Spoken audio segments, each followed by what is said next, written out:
Hello दोस्तों, आप सभी का स्वागत है आपके अपने प्यारे से चैनल एसएस फाउंडेशन में।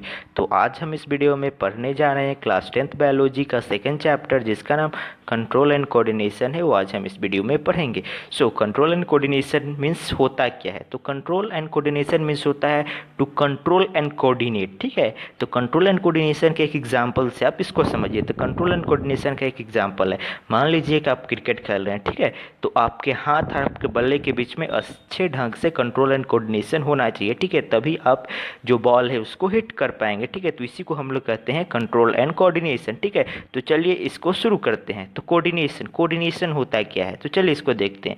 The working together of various organ of the body, और अपने जो बॉडी है उसके वेरियस ऑर्गन को एक साथ काम करना of an organism in a proper manner, अच्छे ढंग से, to produce an appropriate reaction, कुछ अच्छा एक रिएक्शन उससे प्रोड्यूस करने के लिए, to a stimulus is called coordination. उसी को हम लोग कोऑर्डिनेशन कहते हैं।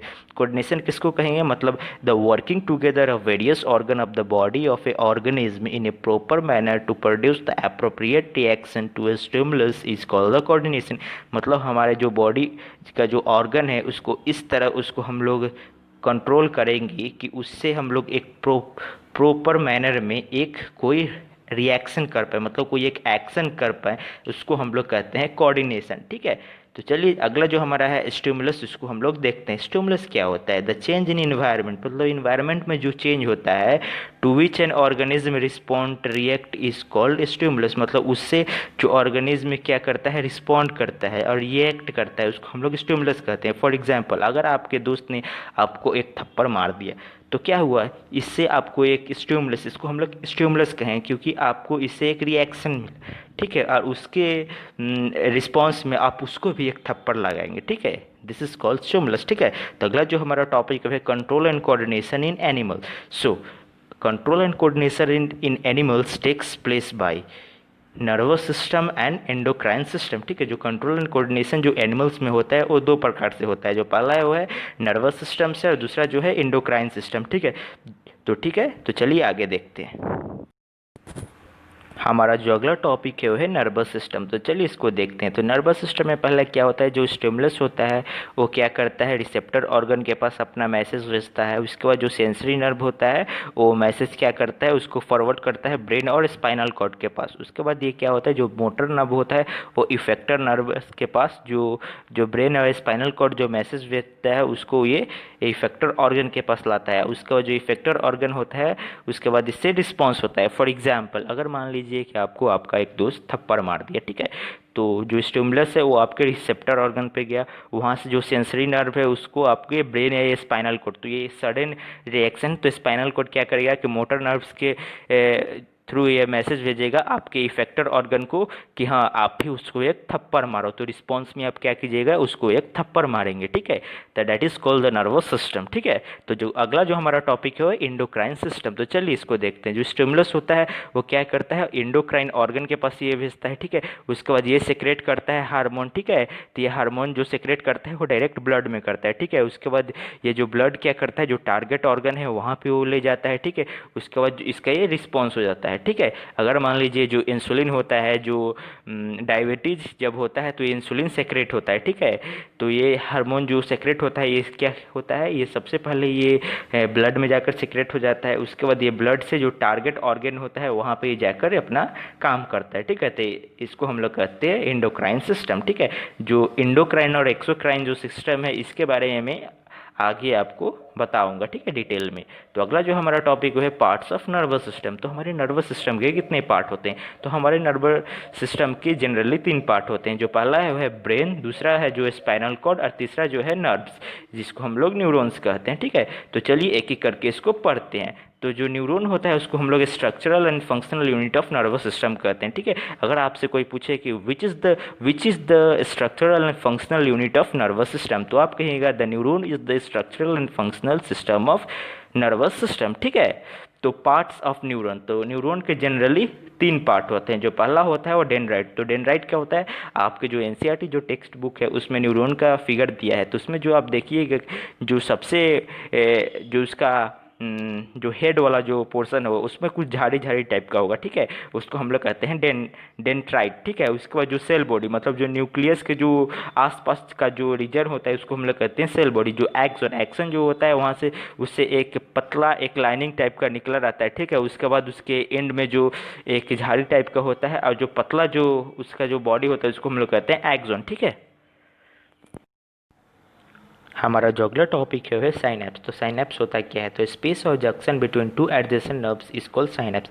ये क्या होता है, ये स्पेस होता है या जंक्शन होता है दो एडजेसेंट नर्व्स के बीच में, इसको कहते हैं हम लोग साइनेप्स, ठीक है। तो आपसे अगर कोई पूछे कि साइनेप्स क्या होता है तो आप बोलेंगे ये क्या होता है, ये स्पेस होता है या जंक्शन होता है between two adjacent nerves is called synapse, ठीक है। तो अगला जो हमारा टॉपिक है passing of information take place. जो इन्फॉर्मेशन होता है वो कैसे पास करता है, तो जो इन्फॉर्मेशन होता है वो दो वे में पास होता है। जो पहला है वो है बाई इलेक्ट्रिकल इम्पल्स के द्वारा पास होता है जो कि इनसाइड द न्यूरॉन ये होता है, ठीक है। न्यूरॉन के माध्यम से ये होता है इलेक्ट्रिकल इम्पल्स जो वो पास होता है, ठीक है। और दूसरा जो है वो है in the form of chemicals के फॉर्म में भी जो इन्फॉर्मेशन है वो पास होता है जो कि एट साइनेप्स होता है, ठीक है। जो अगला जो हमारा टॉपिक है वो है रिफ्लेक्स एक्शन। तो चलिए इसको देखते हैं। Spontaneous involuntary and automatic response to the stimulus to protect from harmful situation that is on touching a hot object unknowingly we instantly withdraw our hand. जो रिफ्लेक्स एक्शन होता है वो बहुत ही सडन ऑटोमेटिक रिस्पॉन्स होता है stimulus का, ठीक है। ये सडन इसलिए होता है क्योंकि अगर ये सडन ना हो तो हमारे बॉडी को हार्म पहुंच सकता है, ठीक है। फॉर एग्जाम्पल अगर हम लोग ने अगर एक हॉट ऑब्जेक्ट वगैरह जैसे कि हम लोग टच कर देते हैं, ठीक है, तो हमारा जो हैंड होता है वो तुरंत अपने हैंड को हटा लेते हैं, ठीक है। तो इसको हम लोग कहते हैं रिफ्लेक्स एक्शन, ठीक है। कि जो तुरंत ही मतलब हॉट ऑब्जेक्ट को हम लोग टच गलती से कर दिए तो तुरंत हम लोग अपना हाथ हटाते हैं, ठीक है, उसको हम लोग कहते हैं रिफ्लेक्स एक्शन, ठीक है। तो अगला जो हमारा है वो है रिफ्लेक्स एक्ट। तो चलिए इसको देखते हैं। The पथवे of the reflex action is called reflex arc.